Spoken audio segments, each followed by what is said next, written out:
Hey guys, JPMX21 here. Welcome back to another one of our WWE pay-per-views, previews / reviews.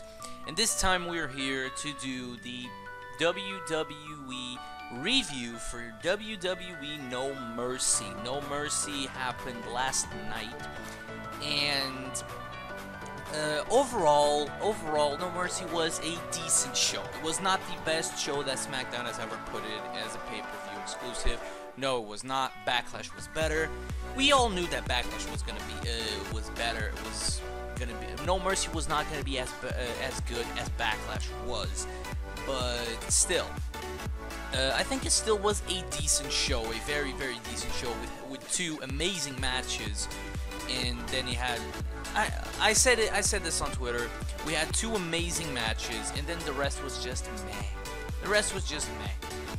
But like usual, we're gonna go through all the matches one by one, and and I'm gonna give them a rating from 0 to 5. So we're gonna see what we can do right here. Starting things up, we have the pre-show match. We have the kickoff show match. We have a 8-man tag team match between American Alpha teaming up with the Hype Bros against the Ascension and the Vaudevillains. Now, this match was actually really good. I'll say it was really good, but I mean, for me, it's just really good because I love American Alpha, and in ring, they're great. I mean, yes, they're just on the pre-show, on the kickoff show, because they're not on the tag team rivalry, which I'm gonna talk about the tag team rivalry, which is still weird in a bit, but still, I think it was a very decent match. It was a very decent match. Every single person got to show up what they had. Again, American Alpha is amazing. They could do German suplexes, completely coordinated. They're great. American Alpha is great. They are a great tag team together, and I can't wait for them to take the SmackDown Tag Team Champions. But still, I can't wait to put them. So WWE puts them in the tag team title picture. So yeah. But yeah, the match ended with Jason Jordan picking with Jason Jordan doing the what is the Olympic? I don't know. What is the American Alpha's finisher name? I'm actually gonna check right now. What is American Alpha finisher? American Alpha's finisher finisher name. I don't know what the name is. So let's see. Maybe here in Wikipedia, maybe Wikipedia can say to us what is the finisher. But yeah, they won with their finisher. I think they pinned. It was one of the Vaudevillains. I think it was or it was one of the Ascension. I don't even know. I think Simon Gotch tried to interfere, and then Gable just stopped him, and then yeah, they won the match. So let's see. I don't know, where is it? It's in wrestling. Oh, the Grand Amplitude. That's what it is. It's a belly to back pop up into a braiding high angle belly to back suplex combination. Wow, that is a lot of things, but yeah, it's the Grand Amplitude. They won by the Grand Amplitude, and the Hype Bros and American Alpha win. Pretty decent match. I'm gonna be a good person. I'm gonna give it a 3. Yeah, it was a decent match. Not over the top, not too special, not too bad, not too good. But yeah, I'm gonna give it a 3. So, moving on to the next match, we are in the main event. The main event of No Mercy started the show, and yes, the thumbnail is the main event. I always put on the thumbnail. I always put the main event, and this was advertised as the main event. This was still said to be the main event, even though it didn't go out last, but it was still the main event. But we have the WWE World Championship on the line. We have the champion AJ Styles defending against John Cena and Dean Ambrose in a triple threat match. And still, another this was one of the best matches on the card. For me, it was not the best match on the card, but in-ring, wrestling-wise, it was the best match on the card. It had to be. So, match started. Everybody just wants to go for their finishers. AJ wants to go for the Styles Clash. Dean wants to go for Dirty D. Cena wants to go for the Attitude Adjustment. They all tried to go for them, but none of them did it. But yeah, I think I get it. I get why you put this match in the main in the first match to open up the show, because yes, they're trying to compete with they're not trying to compete with the debate, but and I get that they want Cena, Styles, and Ambrose to have their time, and take your time from starting up the pay-per-view, since the debate was like 9 a.m. and the pay-per-view started at 8. So they had 1 hour to put up a whole of a show. Of course, they were not going to be an hour, but yeah, it still had time for that. But still, I feel like it was a very, very good match, and it had all these false finishes. I think it was Cena. Don't quote me on that. I think it was Cena that went for an AA on Ambrose, and he tried. But going a bit back, I think that was before. AJ Styles tapped out to a calf crusher from Dean Ambrose and to a STF from John Cena. And the referee did the best thing. Don't stop the match. That is the best thing. Don't end the match in controversy. He did the best thing. Do not stop the match. Let the match continue, because we can't have two champions. Let the match continue, and AJ won. AJ won, simple as that. Cena was gonna go for an attitude adjustment on went for an attitude adjustment on Ambrose, and then he was pinning him. I'm not sure if it was Ambrose or Cena. I do not remember. But one of them was covering, and the referee was going for the pin, and AJ pulled the referee out, so we can't have the 3 count. Very smart by AJ. And yeah, but just one thing, the finish was really, really weird. AJ didn't hit anything at all. I mean, he hit a flying forearm, but that was not a phenomenal forearm. But still, the match was really, really good.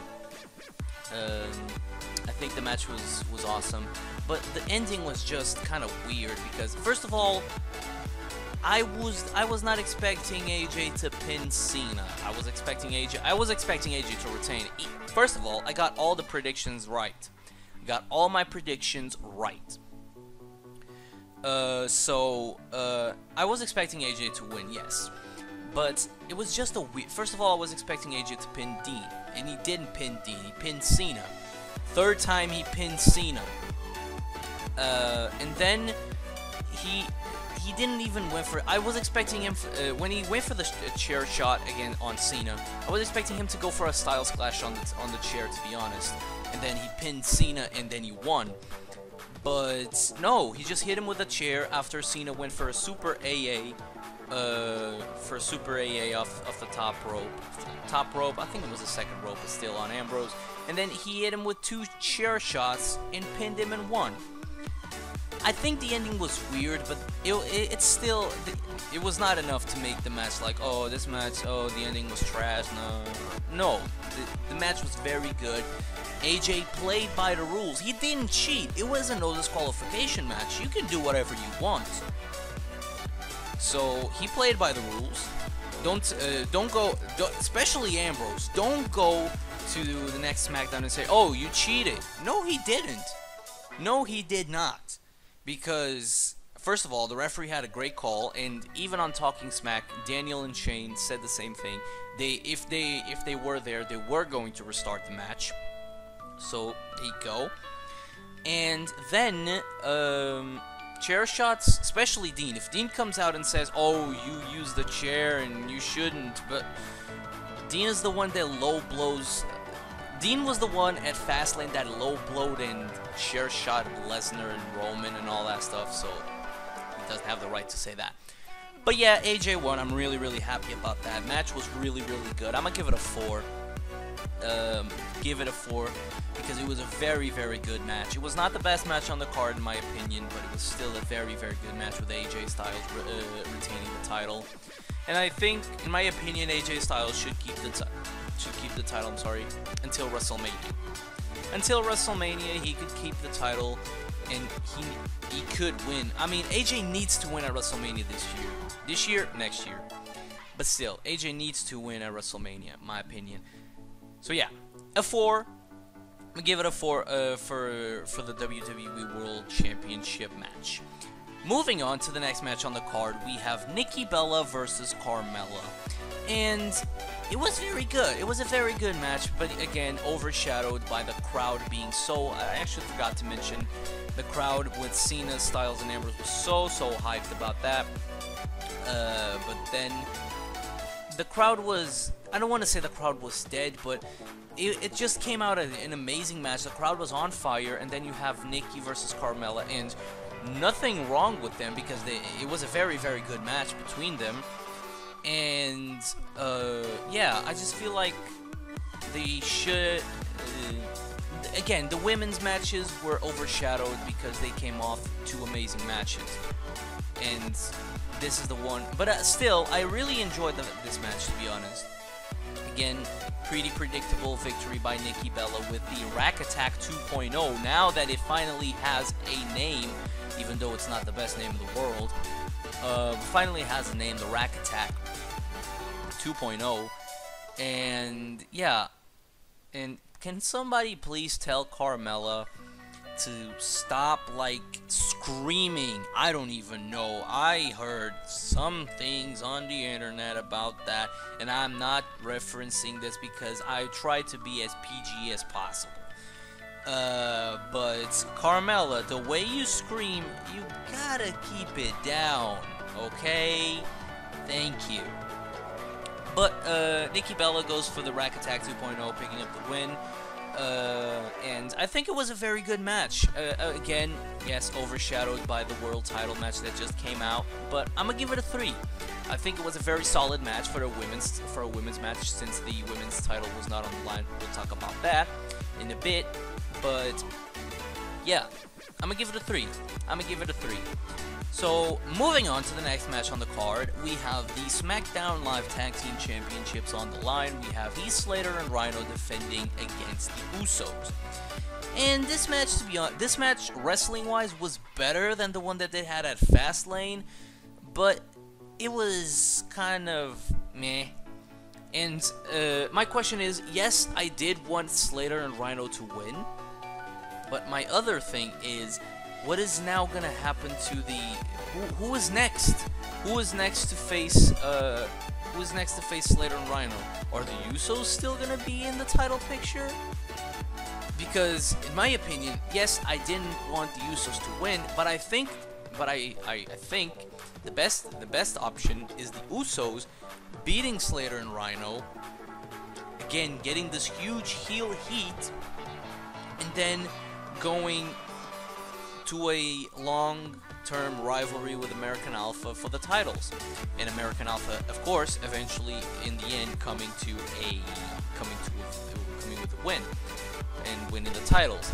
But no, Slater and Rhino won, and to be honest, I'm okay with it, but I don't know, the booking. What is now gonna happen? I have so many questions. What is now gonna happen to Slater and Rhino? Are the Usos still contendering for the title next?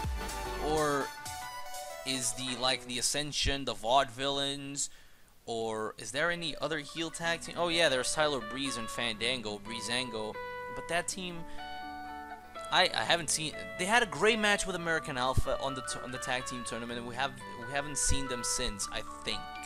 So yeah. So yeah, I don't know if either one of them was injured or something. I don't know. But still, I'm gonna give this match a 3. The match was actually really okay, But the best spot, to be honest, look at how Slater caught that super kick. Oh my god, his head almost fell off. Jesus, that was a great super kick by one of the Usos. And yes, I am saying that it was a great thing by the Usos, and I actually now do not mind watching the Usos because they're now got rebranded, and I actually appreciate that. And that was just the thing that I wanted. The Usos to be rebranded, turn them heel, and that was good. And they turned them heel, and I don't mind them. I hated them back, but now I don't, to be honest. I don't hate the Usos anymore. But yeah, I don't like them because they're heels. That's the only thing I don't like them, because they're good heels. And they play the role perfectly. They should have been heels for a long time, at least for a year, but WWE didn't want to put him. And so yeah, I'm gonna give this match a 3.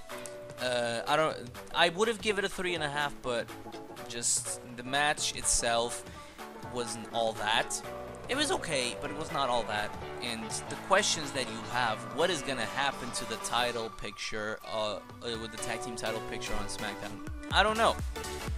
So yeah, moving on to the next match on the card, we have Jack Swagger versus Baron Corbin in a match that I didn't really care about. The crowd was chanting boring, but for what I watched of the match, it was not all that boring. It was actually okay. It was not the best, of course. I'm just gonna say I'm gonna give it a 2.5. I'm gonna give it a 2.5 because it was not all that.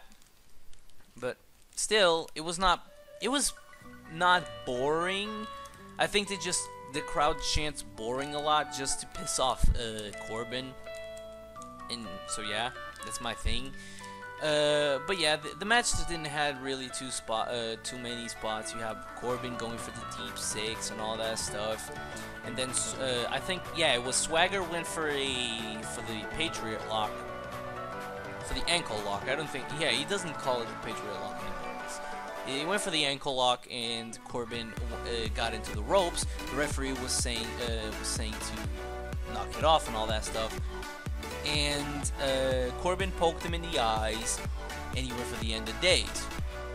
1, 2, 3. Baron Corbin beats Jack Swagger. Again, another prediction that I got right. I got every single prediction right.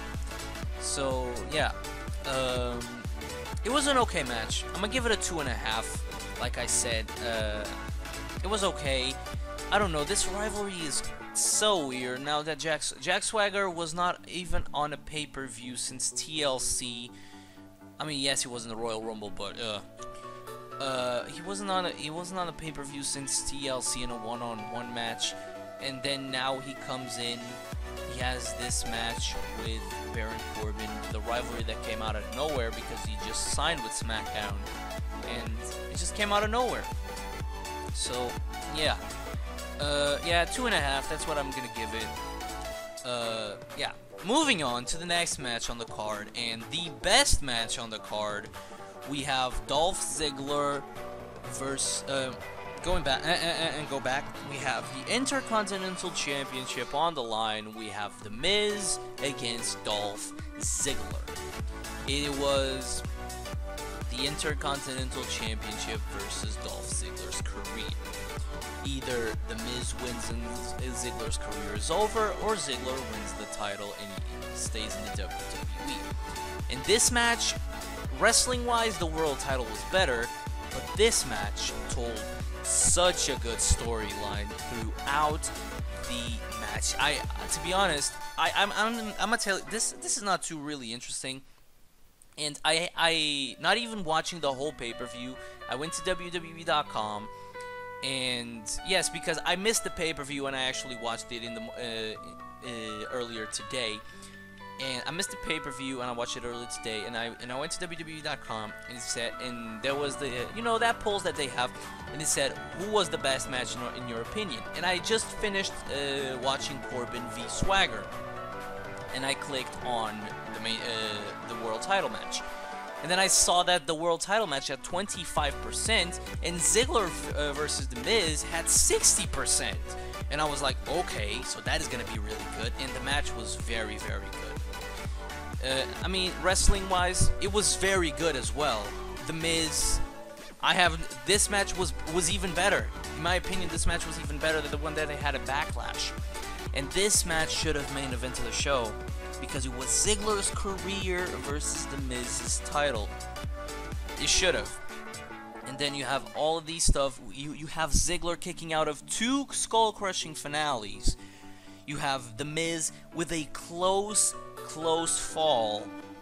He was a very, very close fall with a zigzag. I think Ziggler went for a super kick, but I think the Spirit Squad interfered, and they didn't got the count. But then the Miz took off Ziggler's shoe and he went for a super kick, shoeless super kick, on his with his sock. You get that, and a beautiful super kick, might I add. And Ziggler wins the Intercontinental Champion. Dolph Ziggler is your new Intercontinental Champion. And just the story that these two told. These guys have met a million times. Ziggler said it. Oh yeah, I want to point out. Ziggler said on Talking Smack. I actually watched Talking Smack as well, and he said, I think the Intercontinental Championship has the potential to main event a pay-per-view. In my opinion, the pay-per-view should have been this one. I completely agree. These two should have main evented No Mercy. Okay, yes, you want to put Cena, Styles, and Ambrose because of the debate in opening the show. That's fine. Put the Miz and Ziggler on the with the title on the line and the career on the line for the main event. But no, not that. But yeah, I have to agree with that, and I think this match was awesome. Top to bottom, I don't think he had any bad spot this match, to be honest. They just told a great story together, and I don't know what's gonna happen next. Maybe the Miz deserves a rematch. Ziggler has to win, because I told you Ziggler needed a title to get back, and look at the ovation he got. Ziggler was billed to be, he was going to this rivalry for being a loser. He came to this rivalry for being a loser that tries really hard, puts out a hell of a show, but always loses. And finally, you have this feel-good moment, which could very well be the main event, but it wasn't. This was the biggest fault that SmackDown had with this pay-per-view. WWE in general, it's Smackdown, to be honest, because it's a brand exclusive, but WWE in general, this was the worst thing that they did, was not put this match in the main event. 4.5 is what I'm giving it. No straights, all good. 4.5 is what I'm giving Ziggler and Miz for the whole rivalry and for the match itself. 4.5, very, very good. To be honest, these two are contending for Rivalry of the Year, in my opinion, because who else can be Rivalry of the Year? Cena and Styles. I don't see anyone else. Cena and Styles, Ziggler and Miz, in my opinion. So, yeah. Moving on, next match on the card. We were supposed to get Becky Lynch versus Alexa Bliss for the women's title, which is what you're seeing on the screen. But instead, Becky Lynch got injured. Get well soon, Becky. Becky Lynch got injured, and thank God they didn't vacate the title.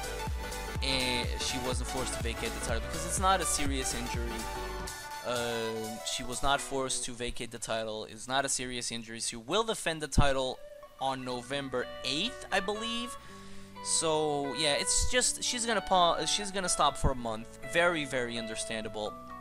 Because I swear, I would have been mad if they dropped the title off of Becky when you have Lesnar, which defended the title at Night of Champions, and then he was 3 months without defending the title. 3 months without defending the title.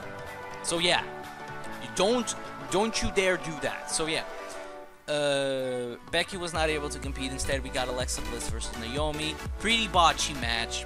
Don't really care about it. I'm just gonna give it a 2. Naomi won by a botchy roll-up, even still. So yeah, I'm gonna give it a 2. I don't want to be a bad person and give it a 1 or a 1.5. I'm gonna give it a 2. Very botchy. number one contender loses a match at a pay-per-view, which is supposed to look to make her look strong. So, yeah, I don't know. Naomi won. Congrats to her. Moving on to the last match on the card. I'm not gonna say this was the main event because it wasn't. The main event was the world title match, which was in the first thing on the show. We have Randy Orton versus Bray Wyatt in the match that wasn't too interesting at all. And yes, it was not too interesting. It didn't have too much spots. It was a very slow match. And the only good spot that it had two good spots.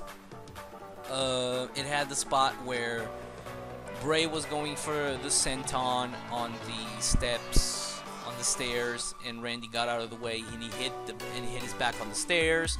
That was a good spot. And then the best spot, probably one of the best spots on the night, was when Luke Harper returned. He didn't even do anything to him. He didn't do anything to Orton. He just stared at him, and Bray turned him around into his sister Abigail. 1, 2, 3. Bray Wyatt wins. Finally, Bray Wyatt gets a pay-per-view win. Jesus Christ, how long was it when he got a one-on-one pay-per-view win? Jesus. Luke Harper's back, yes. They're now rebranding the Wyatt family because I think Eric Rowan is now injured. So they just switched. Eric Rowan's injured.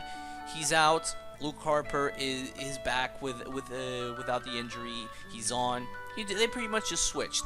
And tell me, doesn't this finish look very, very similar to the finish where last year's Battleground with Bray Wyatt and Roman Reigns? It does. It does because also Luke Harper came back. Also Bray Wyatt won. Oh yeah. Maybe it was a year ago. He beat Roman Reigns. Oh well. Oh yeah. So yeah, good thing that Harper is back. I kind of wanted to see Harper as a babyface when he was back, because to be honest, I thought Harper was gonna come back last month on Backlash to replace Randy, but no, he's here. Still a heel. It's okay. He's good in ring. He's actually really good in ring. He's really good. So yeah, happy that he's back. So yeah, that is gonna be it. I'm gonna give this match a 3 out of 5 because the only good thing that it had was Luke Harper returning, to be honest. The rivalry completely lost my interest. I told you in the preview, Ziggler and Miz got really interesting. I lost interest in Orton versus Wyatt. So yeah. So there you go. That's gonna be it for our WWE No Mercy review. As a whole, I'm gonna give the pay-per-view a 3.5 minus. A 3.5 minus. I'm not saying it's a 3.3, a 3.2, a 3.4. It's a 3.5 minus. I guess you can say it's a C. It's a C. Something.